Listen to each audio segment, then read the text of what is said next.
Bienvenue sur DMG TV, les histoires mystiques. Si tu es nouveau sur la chaîne, n'oublie pas de t'abonner, de laisser un commentaire, de liker et de partager. Tu veux raconter une histoire? Il y a un numéro à l'écran sur le plus 237 655 81 90 17. Envoie ton histoire et on va jouer ici sur YouTube, sur Facebook et sur TikTok.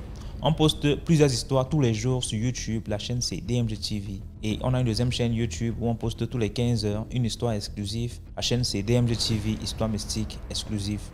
Donc n'oubliez pas de vous abonner aussi de ce côté-là. Après la diffusion de 12 heures en direct, il y a aussi une autre diffusion à 14 heures sur la deuxième chaîne. DMG TV, histoire mystique exclusive. Donc, allez faire un tour là-bas aussi. Voilà. Les directs sont sur TikTok le mercredi et les vendredis à 20h00 heure du Cameroun. Donc, ceux qui veulent monter en direct, nous raconter leur histoire, c'est sur TikTok. Et ceux qui veulent envoyer leur histoire, ceux qui n'ont pas le courage, trop de courage ou bien n'ont pas un compte TikTok, envoyez vos histoires sur WhatsApp, plus 237 655 81 90 17. Et on va jouer ici sur Facebook et sur YouTube et sur TikTok. Voilà, donc écoutons la première histoire. S'il vous plaît, avant d'écouter la première histoire, laissez un like, commentez, partagez, c'est très important. Première histoire. Bonjour DMG, bonjour à toute la famille DMG, je salue tout le monde au passage. Aujourd'hui au moins ma voix est revenue. Et DMG, merci beaucoup pour mes histoires que tu as partagées dans l'épisode d'aujourd'hui. Merci vraiment. Bon, j'ai une histoire à raconter. Toujours les histoires mystiques. Voilà, c'est l'histoire d'une sœur qui a fait sa dot. Et il faut dire que à la dot de la sœur, en tout cas tout le monde était là et la famille, puisque son mari n'était pas ivoirien, voilà, il était d'un autre pays et il est venu en Côte d'Ivoire faire la dot de la sœur, tout et tout. Mais il faut dire qu'à la dot de cette dernière-là, il y a chez nous, je ne sais pas si c'est comme ça dans toutes les autres communautés ou tous les autres pays, si je vais dire, mais chez nous, quand on fait la dot, la mariée, on la met dans la maison et puis, comment on appelle ça? Donc, chez nous, on met la mariée dans une maison, dans une chambre avec ses filles, d'honneur, tout et tout. Et les parents, du genre, juste amuser la galerie, non. Les parents, on met une autre femme sous le pagne et puis bon, le marié doit voir si c'est sa femme ou pas, tout et tout. Donc, pendant que la jeune fille était dans la chambre et puis on faisait défiler les autres jeunes filles pour essayer d'égayer un peu, déstresser le marié, tout ça, il y a, comment on appelle ça? Il y a une des tantes de la jeune fille qui est rentrée dans la chambre où la fille était. Et la tante là a commencé à pleurer sur les pieds de la jeune fille. Elle a commencé à pleurer. Et ma petite, comment on appelle ça? Comment je vais dire? Ma nièce adorée, qu'aujourd'hui là, tu t'es mariée. Nous-mêmes qui sommes ici là, on n'est pas encore mariés. En tout cas, la tante là a commencé à pleurer. C'est une jeune tante, non, c'est pas une vieille, c'est une jeune tante. La petite soeur à sa maman, tu vois. Donc la tante là a commencé à pleurer, c'est calmer la tante, tout ça. Et après, ils ont fait la cérémonie tout et tout. J'aime juste assurer que, on peut dire, je crois 2 jours après ou 3 jours, minimum une semaine après, la jeune fille est devenue folle. Elle est devenue folle au point même où quand elle voit son chéri là, oh mon Dieu, la fille, elle chasse le jeune, elle crie, elle ne veut pas le voir, elle le repousse, ça dit qu'elle le chasse. Mais quand le jeune s'en va, elle redevient normale. Tu vois, ça a duré au moins, je crois, 1 ou 2 ans dans ça. Ils ont mis la fille là dans un autre village, une autre ville, je vais dire, pour essayer de la traiter. Et c'est après qu'avec les prières, tout ça, que c'est sorti que non, sa tante là, elle n'a pas reçu sa part. Elle n'a pas eu sa part de, comment on appelle ça, des affaires de la dot. Pour un complet d'épargne, elle a, voilà, jeté un mauvais sort à la jeune fille. Donc, du coup, la jeune fille, elle est devenue folle. Donc, en tout cas, avec la prière, les médicaments indigénats traditionnels, tout et tout, ils l'ont menée dans la ville là pour la traiter, tout ça. Au finish, elle est redevenue normale, mais bon, tu sens que c'est pas trop la grande forme, mais bon. Juste pour dire que dans les histoires de dot là, vraiment, c'est pas tout le monde qui doit avoir accès à la mariée. Surtout, on est en Afrique. Bon, moi, j'ai pas compris le fait qu'on laisse une tante venir pleurer sous les pieds de la mariée le jour de son jour. Tu vois, donc vraiment, la sorcellerie, c'est un autre level en tout cas. C'est un autre level. Donc vraiment, c'était ça ma part. Donc voilà, faisons attention, prions, confions tout à Dieu. tout ce que nous faisons, surtout le mariage, mettons tout dans la main de Dieu en tout cas. C'est ce que moi je voulais donner comme contribution. Donc merci beaucoup DMG et merci à toute la famille. Merci beaucoup pour l'histoire. Maintenant, on va écouter la deuxième histoire. Salut DMG, c'est Sagesse de Paul, le guerrier de Dieu.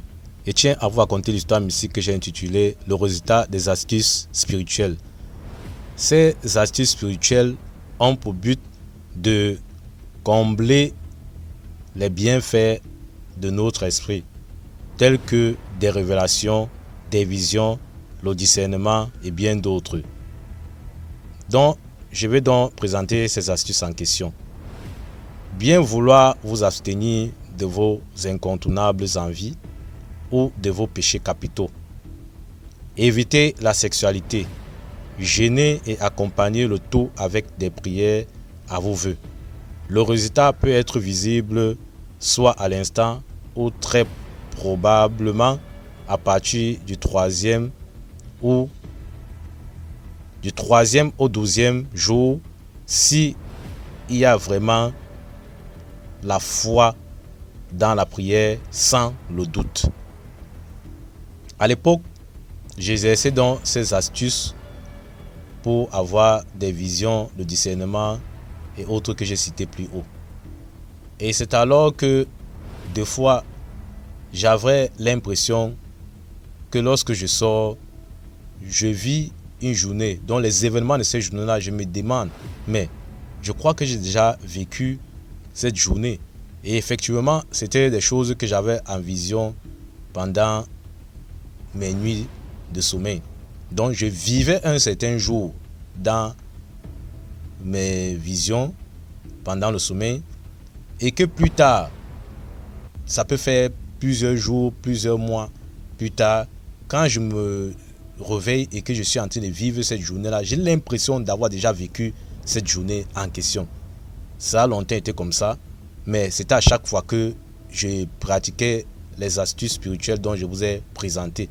Mais une fois que je commence à violer ces astuces-là, je perds complètement la capacité de mes visions en réalité. Et quand je me décide de revenir vers ces astuces, je recommence à avoir des visions et le discernement. De telle sorte que, il fut un temps quand je vivais à Yaoundé, j'avais commencé à avoir des visions sur des accidents mortels, notamment comme l'axe Douala-Yaoundé passait devant ma porte dans le quartier où j'étais. Il y avait toujours à un endroit précis dont j'avais ça en vision, qu'un chien allait mourir à l'endroit. Et lorsque le chien mourait à l'endroit, je dis bien le même endroit où le chien s'est fait écraser par un véhicule, un gros porteur et consort, qu'au même endroit, il devait avoir un accident mortel, accident grave de la circulation routière. Et c'était donc ainsi que quand je me réveillais, par exemple un bon matin, je trouvais effectivement qu'un chien s'était fait écraser à l'endroit et quelques journées après, voire quelques instants, quelques heures, un accident terrible de la circulation se produisait au même endroit. Ce n'était pas une fois, ce n'était pas deux fois. Cette scène se produisait à plusieurs reprises. Donc j'avais toujours ces visions-là et je mettais ça en connaissance à mes proches qui, à ma foi, ne me croyaient pas toujours. Donc c'était toujours comme ça. C'était quand ça finit de se produire, quand l'accident se produit, qu'ils me croient. Mais quand je les préviens que ici, là où vous voyez le chien écrasé, là, vous allez entendre. Ils ne me croyaient pas. Ils disaient ça avec tes suppositions, tes tes imaginations et tout de suite, là, et n'importe quoi là. Donc c'était un peu comme ça qu'on m'intriguait un peu. Je restais tranquille jusqu'à ce qu'eux-mêmes vivaient la scène en question. Donc c'était donc ainsi. Et je vous dis que pour les astuces, c'est souvent mieux. Le phénomène qui fait en sorte que vous avez rapidement la vision et le discernement, c'est la sexualité. Donc il faut des fois, la sexualité, comme on dit, la sexualité est un péché. Si tu n'es pas marié peut-être avec quelqu'un, vous n'êtes pas marié avec une femme ou un homme, c'est pas très bien d'entreprendre des relations sexuelles, bien qu'on tombe tout dans ce péché-là. C'est un de nos péchés capitaux des hommes. Mais en réalité, c'est mieux d'épouser une femme avant d'entreprendre des relations sexuelles avec elle. Parce que quand vous allez comme ça vous diminue beaucoup. Ça vous diminue beaucoup dans plusieurs domaines, quoi. Donc, je disais tantôt que c'était la sexualité. Quand j'ai arrêté la sexualité. Je ne voulais même pas avoir affaire au sexe opposé. C'était là où, en vérité, j'avais des visions. Jusqu'à aujourd'hui, ça continue même toujours. Si je dis que j'arrête un peu la sexualité, je commence à avoir des visions, je vois des choses, j'ai des discernements, ainsi de suite et consorts. Donc, la grande famille d'MG, ne blaguez pas avec les astuces dont je vous ai donné, mais mettez seulement la foi dedans. Mettez la foi, ne mettez pas le doute. Dès qu'il y a le doute s'installe, vous perdez tout. Vous perdez vos capacités à avoir des visions et le discernement sur les phénomènes visibles et invisibles, voire sur les phénomènes physiques et spirituels. Et j'exhorte aussi, pour sortir la grande famille d'MG, de toujours prier, demander à Dieu de vous donner vos capacités spirituelles pour que vous soyez assis, protégés, avertis en cas de probable attaque de l'ennemi. C'était l'histoire que je tenais à partager avec la grande famille d'MG. C'était Sagesse de Paul, le guerrier de Dieu, depuis la ville de Krébé au Cameroun. À vous de liker, de commenter, de partager, surtout de vous abonner à la chaîne d'MG TV, parce qu'avec DMG TV, l'esprit de l'être humain reste animé pour les deux mondes, c'est-à-dire le monde est visible et invisible. Je vous remercie de m'avoir écouté. À très bientôt pour d'autres histoires mystiques. Merci beaucoup pour l'histoire. Maintenant, on va écouter la troisième histoire. Salut DMG, c'est Sagesse de Paul, le guerrier de Dieu. Je tiens à vous raconter l'histoire mystique que j'ai intitulée Sorcellerie extrême. Cette histoire se déroule dans la région de la Damawa au Cameroun. C'est l'histoire d'une femme qui avait hérité de la sorcellerie de sa grand-mère. Elles étaient deux chez leur maman, dont notamment cette femme-là était l'aînée et elle avait une petite sœur. Et lorsque sa grand-mère devait y passer, comme sa grand-mère qui possédait cette sorcellerie-là, elle a donc fait appel à l'aînée en aparté, où elle lui a remis tous ses pouvoirs sataniques. C'est donc ainsi que par la suite, elle était décédée et sa petite fille, qui est l'aînée d'une maman et d'un papa, a hérité de cette sorcellerie-là en question. Voilà donc au fil des années, les parents qui s'intéressaient plus à la petite sœur, cela n'a pas plu à la grande sœur qui était sorcière. C'est donc ainsi qu'elle a commencé mystiquement à voler de l'argent de son papa, lui mettre dans les problèmes où il travaillait, comme il était un gestionnaire banquier. Il avait déjà des crédits, des dettes qu'il a commencé à plus s'endetter dans la banque. C'est donc ainsi que, voyant les dettes qu'il avait et ne pouvant plus rembourser, le pauvre papa a décidé de se pendre. Donc il s'est donc ôté la vie. La maman, qui n'a donc pas supporté, a fait des crises d'AVC, a fait de la tension par la suite, a fait telle maladie, jusqu'à ce qu'elle-même aussi soit emportée par le chagrin, la douleur d'avoir perdu son mari. Les deux sœurs sont donc restées ensemble. Elles ont vécu là pendant un bon bout de temps, jusqu'à ce que la petite sœur fasse la rencontre d'un jeune homme qui a décidé de l'épouser aussi à son tour. La grande sœur, comme elle avait les conditions dans la sorcellerie, elle était vraiment distante. Elle ne gérait pas le sexe opposé. Elle n'avait que ses choses à faire. Elle était tantôt par là, tantôt par-ci. Elle était active à l'église. Notamment, elle était une membre différente, voire pas entière, de l'église catholique, où elle intégrait des associations.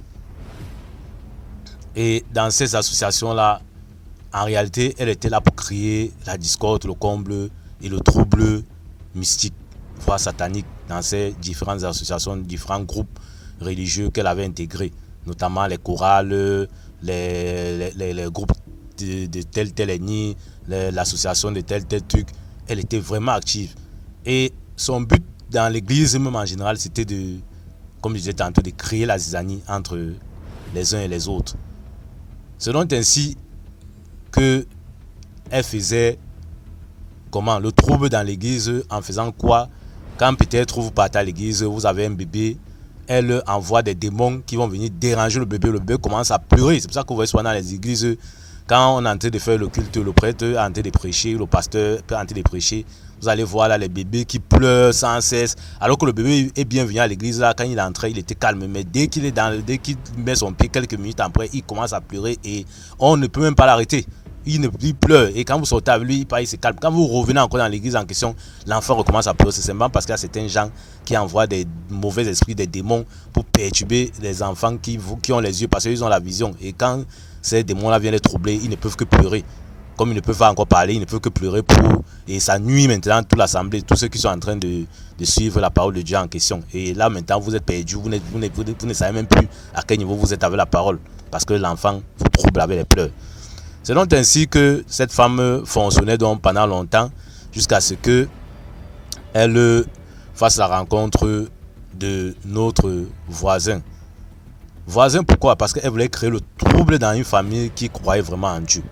Elle a donc, je ne sais pas, envoûté le papa. Voilà, si je peux m'exprimer ainsi. Elle a envoûté le papa d'une famille de plusieurs enfants. Le papa était devenu que, là-bas chez eux, c'était nos voisins. Il était devenu que dans le quartier, comme on était à une cour commune, il ne parlait plus aux gens. Il n'adressait plus la parole à personne. Il était devenu très distant avec sa propre famille, avec tout le monde. Donc quand il entre là, il vous trouve même là dans le groupe, dans la cour, en train de causer. Les parents causent, les enfants sont en train de jouer. Il passe, il a la tête, donc il lance si il est en train de regarder le sol, il va regarder le sol jusqu'à entrer chez lui. Si il regarde le ciel, il regarde le ciel jusqu'à entrer chez lui. Il était devenu bizarre, comme quelqu'un qui n'était plus avec vous, comme quelqu'un qui est dans les nuages, comme quelqu'un qui est dans les vapes, on ne le comprenait plus, franchement. Ce papa il était vraiment envoûté par cette femme, de telle sorte qu'il dénigrait sa famille, il ne rationnait plus, il n'assumait plus tout ce qu'un mari peut assumer envers sa femme. C'est donc ainsi qu'il a été longtemps envoûté par cette femme-là. Et c'était donc ainsi, donc lui, il passait ses journées, il part plutôt travailler, comme il était mécanicien, il part au garage, il finit de faire ses tâches, il perd le temps là-bas. Des fois, il pouvait faire les 1 semaine, les 3 jours, 4 jours. Quand il revient au quartier, il ne parle pas, il entre seulement dans sa chambre et il n'avait plus rien chez lui. Donc il ne payait plus rien dans sa maison, les maisons étaient vides. Il n'y avait rien, je vous dis, rien de bon, peut-être les matelas, si ce n'est les matelas qu'on avait chez tout sol, ainsi de suite, dans les chambres. Et pourtant, il louait une grande maison qu'il était même incapable de payer. C'est sa femme qui a commencé à faire le petit commerce. Elle a commencé donc à subvenir aux besoins de la famille, payer l'école et payer. Ce n'était pas vraiment facile, c'était pas facile. Payer la maison en question que le mari ne gérait même plus. Donc lui, il venait là, s'il a dit 2 mots, il appelle peut-être son fils aîné, il appelle un tel. Et puis vous pouvez comprendre sa voix là comme ça, peut-être une seule fois. Une seule fois. Le type, je vous dis que le type était comme s'il était même, il était dans la devenir zinzin, il avait perdu. Donc toute sa tête, peut-être c'était seulement la femme en question, dont je ne veux pas la sorcière en question. Donc lui, il vient là, il fait 2 jours, 3 jours, il appelle son fils, tu n'as pas fait telle chose, rare, difficilement, vous pouvez faire comme ça, 1 mois, 1 an même, parce qu'on avait fait des années là-bas dans la cour commune là, plusieurs années, voire de 10 ans à 9 à 10 ans comme ça. Donc c'était difficile de suivre sa voix, ce monsieur-là, donc effacé, écarté de tout le monde. C'est donc ainsi que, comme je disais tantôt, il a fonctionné ainsi, et la femme maintenant, comme elle continuait ses sales besognes, elle avait envoûté le mari d'autrui. Comme ici à la famille DMG, on dit toujours que les parents doivent prier pour leurs enfants. Moi, je retourne aussi et dis que priez pour vos parents, parce que voilà, maintenant un papa qui n'a rien demandé, qui était innocent, il est parti tomber dans les griffes d'une sorcière qui l'a envoûté, qui l'a ensorcelé. Et maintenant, lui, il ne gère plus sa famille à l'écart. Il est là comme s'il n'était pas là. Et voilà, donc il faut aussi qu'on prie pour nos parents. Ce n'est pas seulement les parents qui doivent prier pour les enfants quand les enfants sortent. Donc prions aussi pour nos parents quand nos parents sont dehors, quand ils partent chercher à manger, ils partent nous chercher à manger, ils vont dans leur travail, eux ils vont à tel endroit pour nous permettre de survivre. Donc prions aussi également pour eux. Voilà, ça c'était une parenthèse.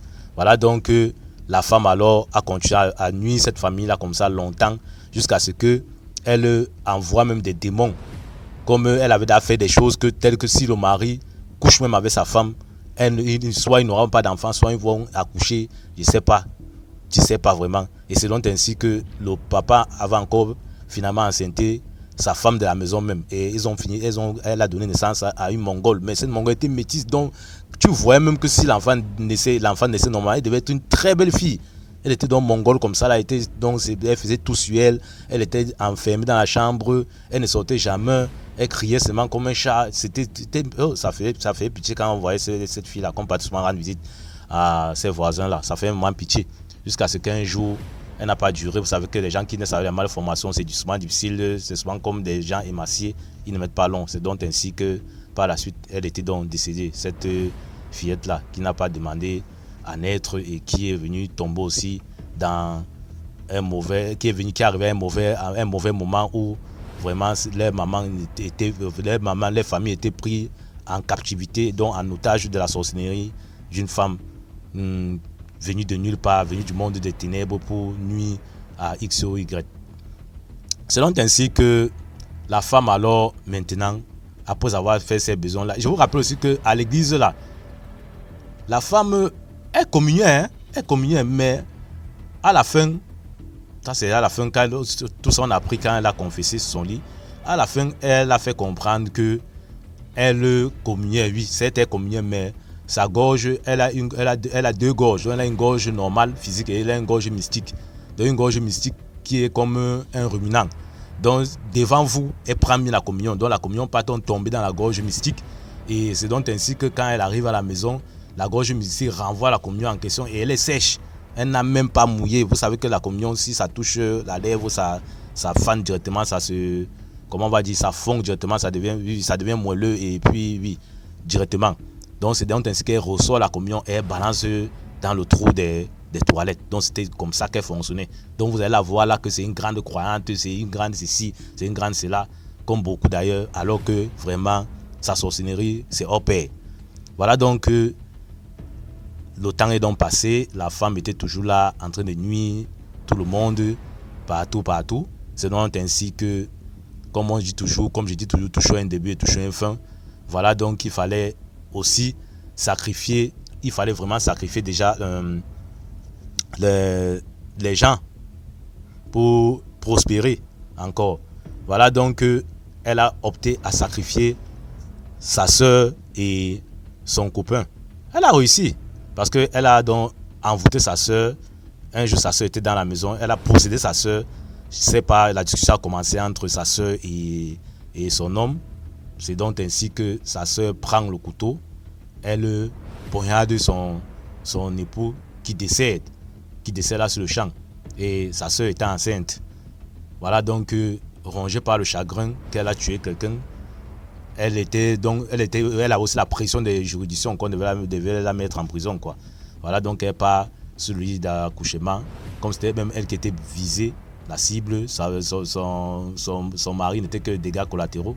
Et elle a donc rendu l'âme et elle a donné naissance à une fille avant de décéder.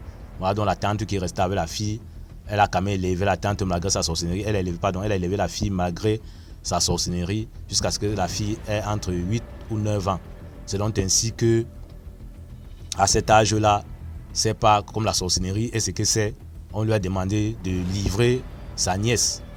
Voilà donc elle part au champ, comme elle faisait aussi les champs, elle part au champ avec sa nièce. Elle cherchait simplement un alibi pour livrer sa nièce. Et je tiens à rappeler qu'il paraît que sa nièce a été protégée, donc Dieu ne permettait pas qu'elle soit mystiquement atteinte. Sinon, sa nièce ne devait pas atteindre l'âge de 9 ans. Là. Voilà, donc elles sont dans le champ, comme je disais tantôt. Sa nièce est en train de travailler. Après, sa nièce coupe un maïs qui n'est pas. Donc, un épi, comment dire, oui, une épi de maïs. Un épi de maïs qui n'était pas encore à maturité. Et c'est où la tante vient alors. Elle s'exclame, elle crie, elle se fâche, elle prend dans le fouet, elle se met à fouetter. Elle a fouetté la fillette à mort qui demandait maman pardon, jusqu'à ce que la fillette rend l'âme. Elle a fouetté à mort que la fillette, elle n'a pas laissé la fillette fouetter la fillette. Les voisins du champ qui travaillaient là, suivaient la scène, elle ne voulait rien entendre, elle fouettait seulement l'enfant qui demandait pardon jusqu'à ce que l'enfant décède. Voilà donc ainsi que la femme reste, et pour éviter toujours la faim, c'était incontournable parce que la fin a fini par arriver. Voilà, donc elle n'avait donc plus personne à envoyer devant. Et il était question qu'elle-même y passe. Elle arrive dans l'hôpital, malade. Comme elle a qui? Elle n'a que les membres de l'église qui viennent l'assister. Voilà, donc sur son lit, elle commence à agoniser. Elle demande la mort, elle veut mourir, la mort ne vient pas. C'est donc ainsi qu'elle décide donc de parler, parce que le prêtre a longtemps, il a forcé, il a trop forcé avant qu'elle se décide à parler. C'est vrai, elle commence à parler, elle raconte donc presque toute sa vie, elle résume sa vie, parce qu'elle raconte toute sa vie, ça devait prendre une éternité. Elle résume donc presque toute sa vie, et c'est donc ainsi que ça nous parvient, cette histoire nous parvient aussi au quartier, malgré qu'elle faisait aussi, elle avait fait envoûter le papa de nos voisins, qui lui, finalement, il est même parti au village pour se faire traiter. Et c'est comme ça que moi je l'avais perdu de vue, j'avais perdu cette famille-là de vue jusqu'aujourd'hui. Et la dame en question a donc relaté, comme je disais tantôt, toute l'histoire, ce qu'elle a fait de sa vie, le résumé de ce qu'elle a fait mystiquement dans sa sorcellerie. Et c'est donc ainsi qu'elle demandait la mort. Le prêtre a dit que bon, tu vas mourir, dès que, comme tu as fini de te confesser, tu vas mourir. Et elle attendait donc la mort n'est pas venue. Finalement, c'est autre chose qui est venue, c'est plutôt la folie. On a donc pris cette femme-là, on a enchaîné, elle vivait enchaînée dans l'asile, jusqu'à ce que nous aussi on quitte le secteur en question. Elle était là enchaînée dans un endroit, enchaînée avec des fous de son espèce, toujours comme ça. C'est comme ça qu'elle bavardait, elle se confessait, elle continuait à bavarder. La mort qu'elle demandait, la mort n'était pas finalement venue. Bon, comme nous on a quitté le secteur, et puis cette dame-là, on ne sait pas ce qu'elle est devenue, et on ne sait pas ce que l'autre famille aussi est devenue, la famille du papa qu'elle a envoûté. Et c'est donc ainsi que l'histoire, à ma connaissance, avait pris fin. J'exhorte dans la famille DMG à prier pour vos parents, à prier pour tout le monde, pour vos amis et connaissances. Parce que, comme je dis toujours, l'entourage est fait des bonnes et des mauvaises personnes. On ne sait qui est qui. Il n'y a que Dieu qui peut nous donner l'esprit de discernement. C'était l'histoire que je tenais à partager avec la grande famille DMG. C'était Sagesse de Paul, le guerrier de Dieu, depuis la vie d'écrivain au Cameroun. À vous de liker, de commenter, de partager, surtout de vous abonner à la chaîne DMG TV. Parce qu'avec DMG TV, l'esprit d'être humain reste animé pour les deux mondes passés, le monde visible et invisible. Je vous remercie de m'avoir écouté. À très bientôt pour d'autres histoires mystiques.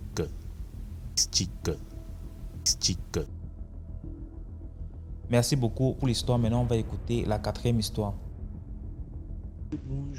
Bonjour à toute la famille DMG. Ça dépend à l'heure à laquelle que vous allez écouter. Moi, j'ai une histoire à raconter. Ça fait la 2e fois que je raconte une histoire. Premièrement, je n'ai pas écouté. Chaque jour, je télécharge les histoires, je commente, je télécharge. Mais je n'ai jamais écouté mon histoire. Donc, c'est ma 2e histoire qui est là. Quand j'étais petite, là, parce que j'ai grandi avec ma grand-mère. Quand j'étais petite, j'étais beaucoup maladif. Donc, c'est comme ça. Mon papa est venu me chercher chez les parents de ma maman. J'étais à Yopougon en ce moment. Mon papa est venu me chercher chez les parents de ma maman. Il dit non, que moi je suis malade parce qu'il y a une eau dans mon village, une rivière dans mon village, on doit me laver là-bas. Donc, comme on ne peut pas encore laver là-bas, ça toujours, je suis malade. Donc, c'est comme ça, ils m'ont donné à mon papa, il m'a envoyé chez sa maman. Et puis, puisque moi, je portais le même nom que sa maman. Donc, c'est comme ça, un jour, elle lui a dit non, que lui, elle, là, tous ses enfants ont fait enfant. Il n'y a pas quelqu'un qui a donné le nom de leur maman, à part lui seul. Donc, lui, elle est pour pas même me laisser chez les parents, gens éloignés d'elle, quoi, tu vois, non? Mais comme ça, m'envoyer chez elle. Donc, chez les musulmans, là, chaque mois de carême, on s'est réunis dans un coin, nous tous on mange ensemble, et puis la journée commence, nous tous on est en carême. Donc, ce moment était petit, il y avait au moins 6 ans, 7 ans pour moi. Quand il avait sorti, j'étais sorti pour aller manger, comment il a su. Il m'a dit non, il faut rester, il ne faut pas venir. Comme ça, en ce moment, c'est pas que les gens. Il y a une histoire qui va expliquer sa partie, gens où ils l'ont attrapé au village pour dire qu'elle est dans la sorcellerie. Il y a une histoire qui va expliquer ça, même l'histoire de mon oncle, tout ça là, comme elle est décédée. Donc c'est comme ça qu'elle doit aller manger à 4 heures, comme ça elle ne veut pas que moi je la suive. Donc moi là, comme ça au village, tout le monde se connaît, il n'y a pas les gens, les constructions, il n'y a pas de clôtures, tu es ici, tu marches un peu, tu es chez le voisin. C'est comme si ça continue, tu vois, non? Donc toujours qu'elle soit, elle m'empêche de partir, moi il a su. Bon, souvent il pleut à 4 heures, 3 heures, il pleut, elle me prend, on s'en va. Donc, comme toujours elle m'empêchait là, souvent qu'elle veut sortir, fait comme si elle dort. Dès qu'elle sonne nette, au moins quelques secondes après, même quelques minutes après, moi, elle a su. Donc, elle met là-bas, là, elle me voit, elle ne peut plus me chasser celui-là. Il mange avec eux. Pas la nuit, là, manger des carèmes. Moi, en ce moment, il était petit, donc il mange, et puis le matin encore, il peut manger. On ne considère pas qu'ils sont en carême. Donc, c'est comme ça, un jour, elle est sortie. Moi, ce jour-là, il connaît son heure, donc sommeil, là, ça ne venait pas. Il était couché comme ça. L'heure est déjà presque arrivée, je me suis réveillée, il s'est couché, il fait comme s'il dormait. Elle s'est levée, elle a pris sa route, elle partait. Il dit, la vieille est sortie, elle a fermé la porte. Dès qu'elle est partie, il ouvre la porte et dit, voyé chat là, tout blanc devant la porte. Dès qu'il a ouvert la porte, le chat là sauté dans mon visage. Il dit, j'ai crié, ma grand-mère, je ne sais pas si elle a apparu ou bien si elle a pris ses pieds pour venir. Je ne sais pas dans quel coup ma grand-mère était là en même temps. Elle a tiré le chat dans mon visage, jeté le chat. Et je te jure qu'elle n'a plus revu le chat. Juste quand j'ai grandi, jusqu'au jour d'aujourd'hui. C'est une histoire, ça s'est passé comme ça dans mon enfance, tu vois, non? Merci beaucoup pour l'histoire. Maintenant, on va écouter la 5e histoire. Salut DMG TV, bonsoir, j'espère que ça va bien. Je suis Manu Ouattara, je vis en Côte d'Ivoire. Je vous suis depuis 2021. Voilà, je suis l'un de vos super fans depuis 2021. Je vous écoute et je n'ai jamais posté de témoignages ni quoi. Sincèrement, j'ai beaucoup suivi des histoires mystiques, mais j'ai jamais eu le courage de poster. À chaque moment dont je voulais poster, j'avais toujours peur. Voilà. Et avant de commencer, je vous exhorte la famille de commenter, liker et partager. Surtout, abonnez-vous à DMG TV, DMG Backup et DMG Production. Voilà, je suis abonné à toutes ces chaînes. Voilà. Donc, comme je disais, je vis en Côte d'Ivoire et dans la ville que les gens prétendent être la ville la plus mystique de la Côte d'Ivoire, Korogo. Je suis un Sénoufo. Voilà. Je suis Ouattara, d'ailleurs. Et mon histoire, c'est avant que je naisse, mon papa, chez nous, en pays Sénoufo, en Côte d'Ivoire, avant, c'était logique que le neveu, il travaille sur son nom d'abord. C'est-à-dire, quand tu fais un enfant, ton enfant, c'est pas ton enfant, il doit vivre sur son nom d'abord, afin que l'on le dicte, c'est-à-dire le frère de ta femme. Donc, c'est ainsi que moi, mon papa, il a été élevé par le frère de sa maman. Et arrivé à un certain moment, vu que mon papa il travaillait beaucoup, il était courageux et il a voulu prendre son indépendance. Là, l'oncle de mon papa, il n'a pas voulu à ce que mon papa prenne son indépendance car il a vu que sa plantation aboutissait et vraiment il s'enrichissait grâce à cela, quoi. Donc, et mon papa, vu qu'il a vu qu'il grandissait, il avait, comme il m'a dit, il avait l'âge de déjà 32 ans. Donc, c'est ainsi, il était au sud de la Côte d'Ivoire, un village qu'on appelle Oumé. Donc, il a décidé de venir vers Korogo, voilà. Et son oncle étant fâché, il est renommé en tant que grand-père pour moi. Voilà. C'est dans sa colère que quand je suis né, il a appris que je suis né et il est venu sans que personne ne lui dise que je suis né. Car mon papa, il a eu 3 filles avant que moi-même je ne vienne là. Voilà. Je suis le premier garçon de ma famille. Voilà. Donc, j'ai 3 grandes sœurs. Voilà. Et lorsque je suis né, c'est ainsi que l'oncle de mon papa il est venu. Et il m'a pris dans la main. Il a dit, bah, vois la couleur que je ressens, ça bâtirait sur toi. Et c'est ma maman seulement qui était là-bas. Elle a entendu tout ce que le papa disait. Bah, après, l'oncle de mon papa, ce lendemain, il est parti. Quand mon papa l'a demandé le lendemain, qu'est-ce que tu as fait? Il a dit, bah, j'étais venu pour donner les bénédictions à ton fils, qui était moi dans sa main. Voilà. Après son départ, et j'étais, bon, c'est pas pour m'inventer, lorsque je suis rentré au CP1, j'étais le plus intelligent de ma famille. Ma grande soeur, avant que je n'aille à l'école, ma grande soeur était au CM1, j'arrivais à l'étudier même, à la montrer des mots, à lui montrer des mots. Pourtant, je n'étais pas là à l'école.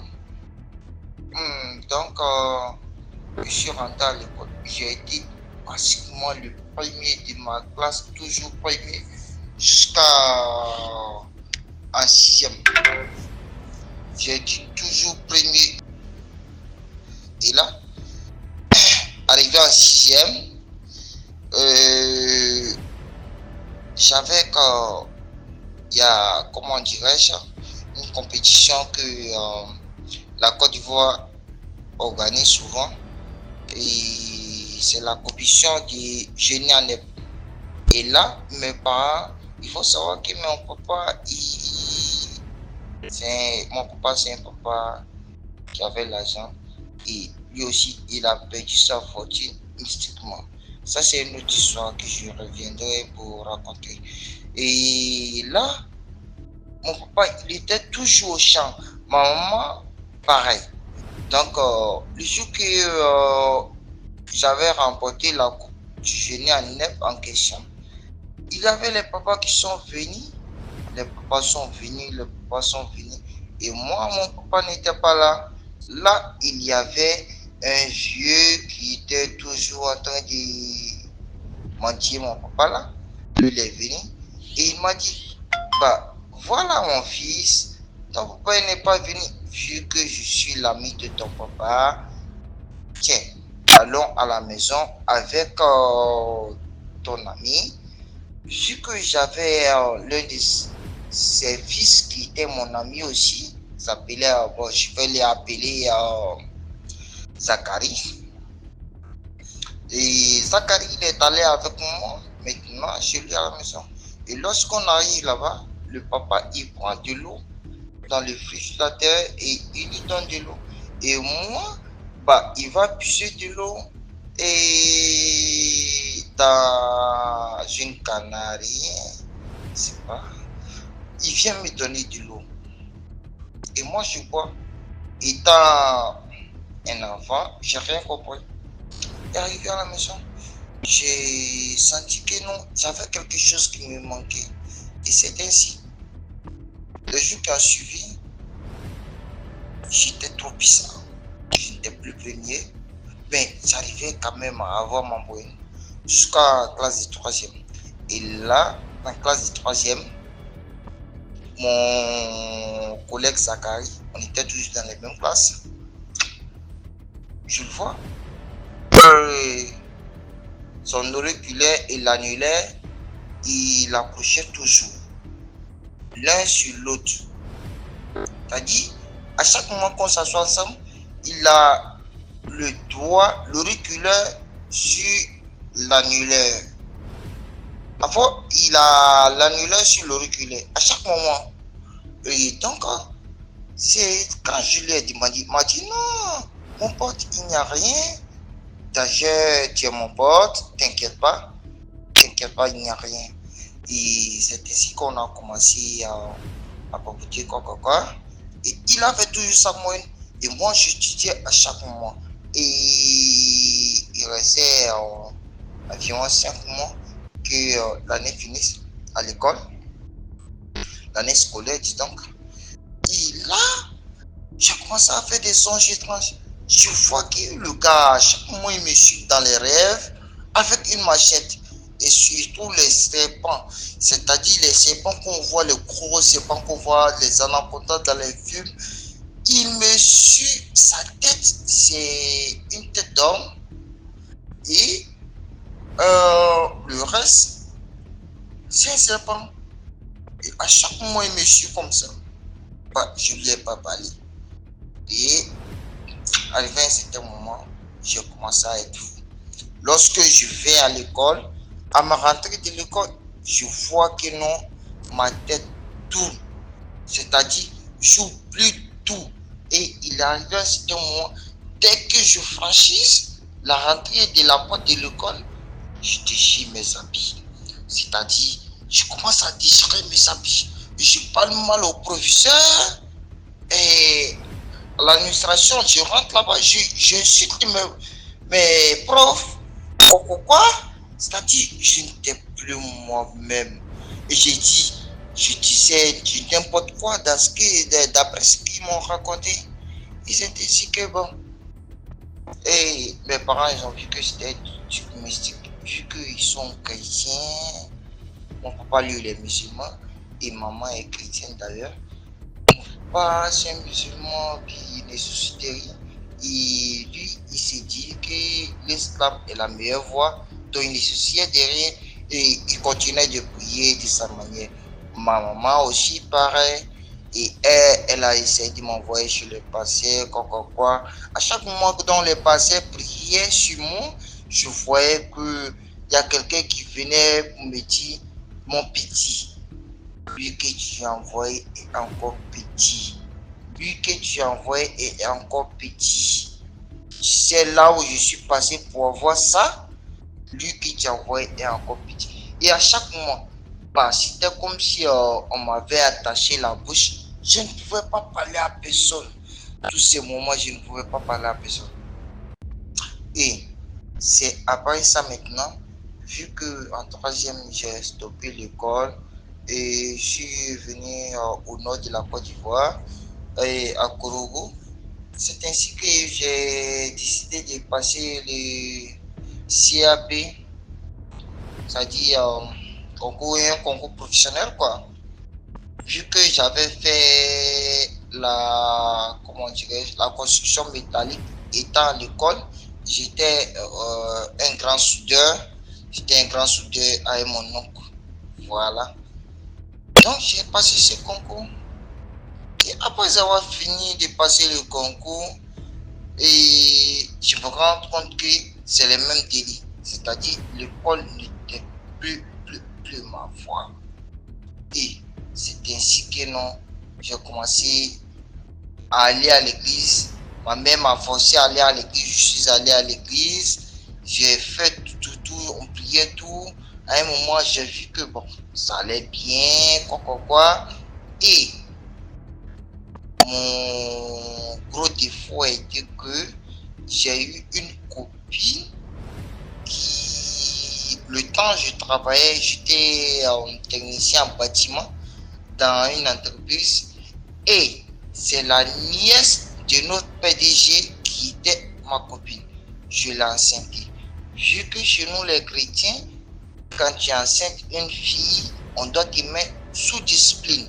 Je sais pas dans les autres villes, soit dans les autres pays, c'est comment. En Côte d'Ivoire, quand tu enceintes une copine, soit une femme, étant chrétien, si vous n'êtes pas marié légalement à l'église, tu dois mettre sous discipline. On doit te mettre sous discipline. J'étais sous discipline, et à l'église, vous savez qu'en Afrique, le gars, il moque les gens, quoi, surtout étant jeune. Et comme ça, les menaces ont fait que j'ai eu trop honte, vu que mes parents, ma maman était respectée à l'église. Donc, j'ai décidé de rompre à l'église. Et c'est comme ça que je suis rentré dans la rue. Et dans la rue, je vous dis, petit à petit, j'ai commencé à être un varavon pur, un vrai varavon. Et arrivé à un certain moment, je suis allé dans un hôtel à Bundiali, voilà, vers les frontières du Mali. Je suis allé croiser une copine. Arrivé là-bas, j'ai dit,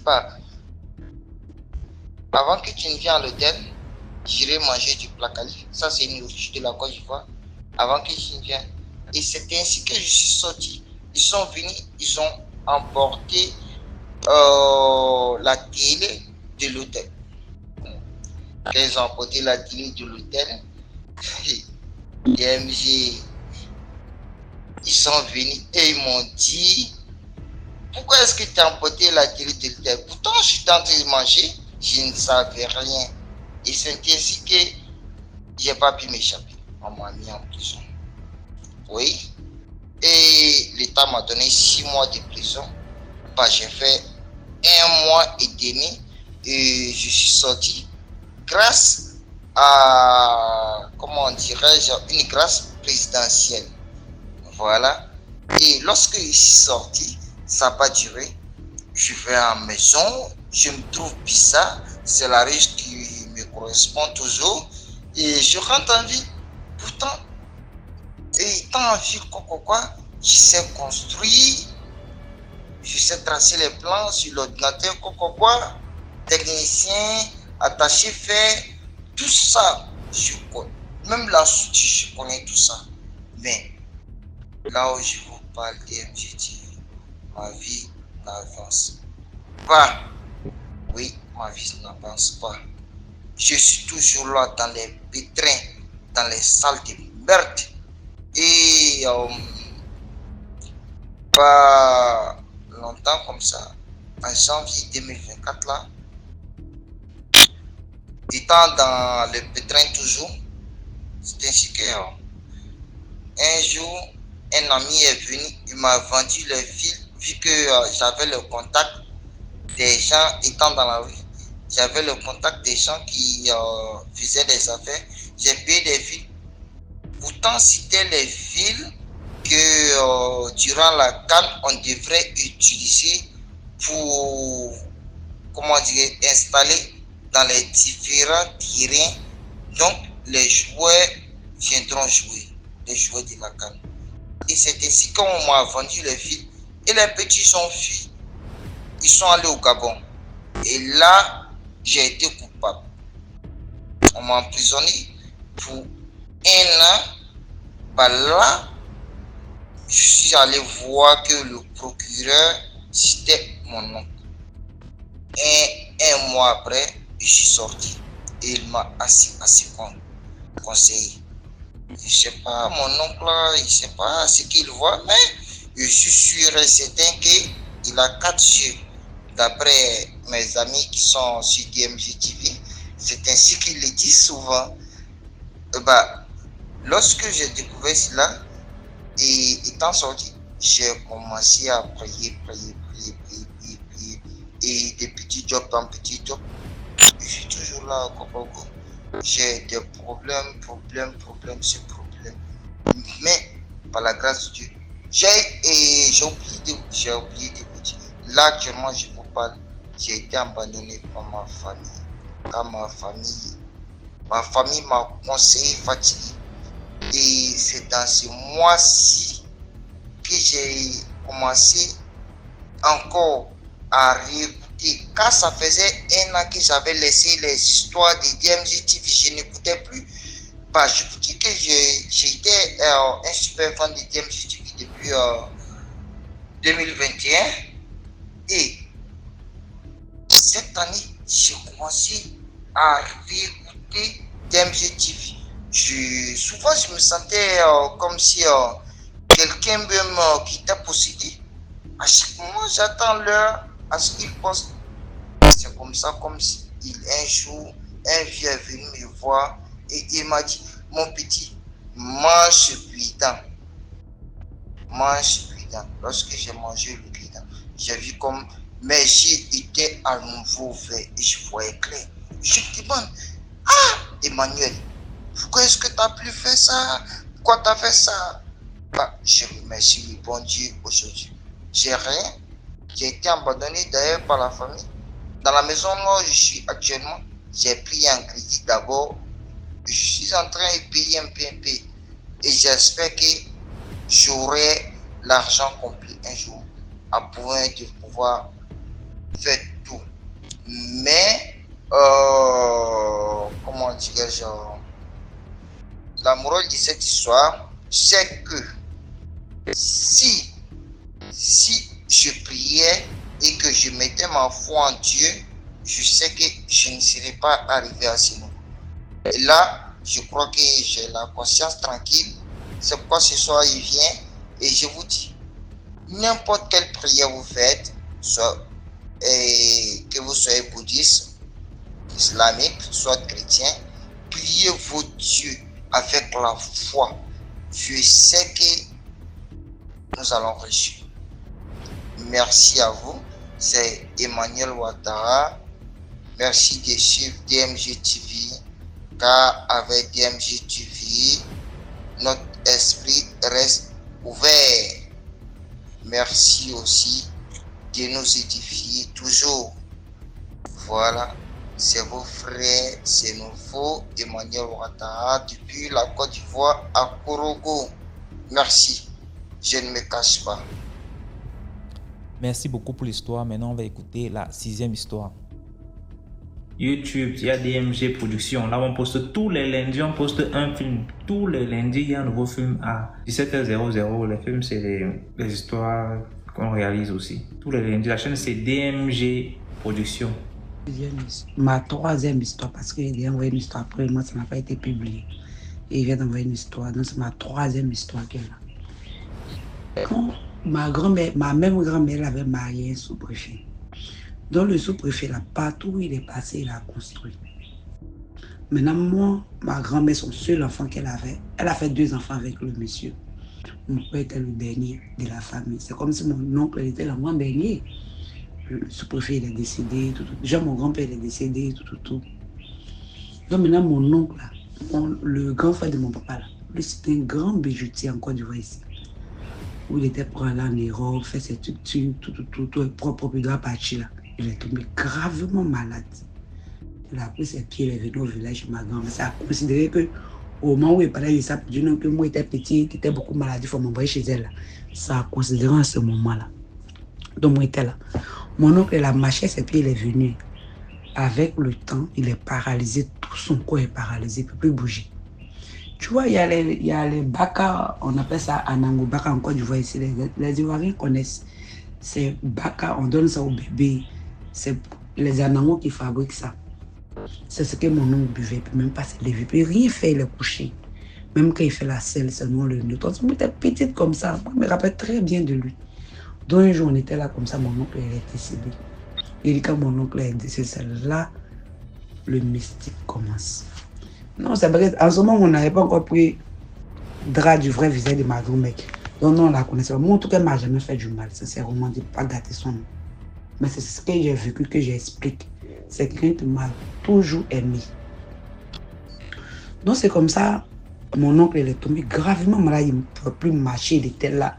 Il fait tout sur lui, on lui donne à manger, on le nettoie. Donc mon oncle est décédé. Nous on se dit quoi, l'oncle est décédé, on l'a enterré et puis ça s'arrête à une maladie comme ça, peut-être dans son travail là-bas, le ancien sort en lui. C'est moi ma grand-mère qui s'est coupée et puis elle avait un de ses fils qui était là, mon oncle. Bon, elle, son avant-dernier, lui, il était là, au village là-bas. On était là. Mon oncle est décédé, on l'a enterré, tout funérailles est fini. Il dit, DMG, la nuit, on ne peut pas dormir. Mon oncle, il vient, il court. Tu entends le bruit de ses pas. Il s'assoit derrière la fenêtre. Il s'assoit, il pleure. Tu entends ses pleurs, comme un être humain qui est assis auprès de toi qui pleure. Mon oncle pleure. Il a fait ça pendant au moins 2 semaines comme ça. Et puis un coup, il ne venait plus. Donc, cette histoire m'a traumatisé un peu, tu vois, ça m'a marqué.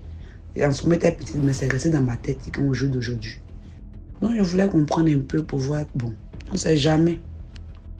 Si quelqu'un pourrait m'expliquer un peu. J'espère que tu as publié mon histoire, mes histoires. Merci pour l'histoire. Voilà, c'était tout pour aujourd'hui. J'espère que vous avez aimé. Laissez vos commentaires. Si par exemple, vous avez un commentaire à donner à l'histoire numéro 2, par exemple, vous pouvez écrire H1, voilà ce que je pense, ainsi de suite. Sachez que tous ceux qui envoient les histoires ici viennent après lire les commentaires. Donc c'est important de dire ce que vous pensez. Si vous avez un message en particulier pour un intervenant. Voilà, donc on se prend demain à 12h00 sur YouTube, sur la chaîne DMG TV. Ciao.